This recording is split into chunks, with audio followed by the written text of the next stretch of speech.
All right, day 9. So, the word for today is critical. So, critical is the adjective, right? The verb is criticize, right? And, the definitions of to criticize something is to indicate the faults of someone or something in a disapproving way. And this is what we usually tend to focus on, right? It's negative, it's bad, it's not good. But the second definition is the most important: form and express a sophisticated judgment of a literary or artistic work. Right? It's judging the merits of a literary, artistic, or musical work. Right? And the reason this is important, it doesn't have to be negative. It can be positive as well. We usually call that constructive criticism, right? So, for critical, I'd like to say what I do in my own games, right? And I would encourage people to do is embrace criticism.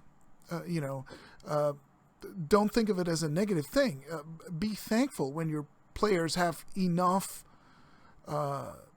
They feel comfortable enough with you to express criticism of the game that you're playing.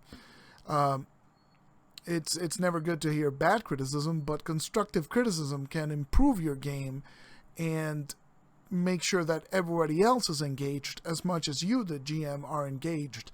So, for critical, embrace criticism. The worst thing that could happen after a game is that you finish and everybody goes, so how was it? Everybody goes, oh, it was great, it was great, it was great. And that's all the feedback you get. Nothing specific.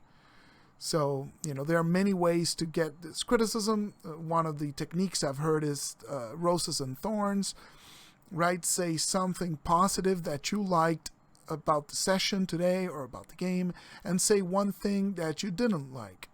So, that's one way to get feedback, to get criticism.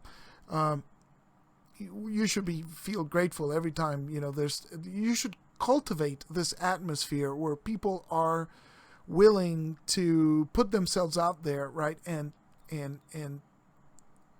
be able to discuss what's working and what is not working with the game without people needing to get defensive or offended by the feedback being provided. In my own games, I like to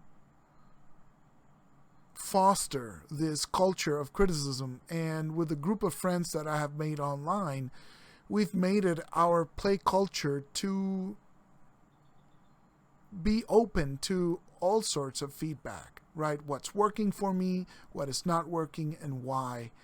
And this can only result in improvement of your game if you go into it with a proper attitude. So embrace criticism, embrace the critical.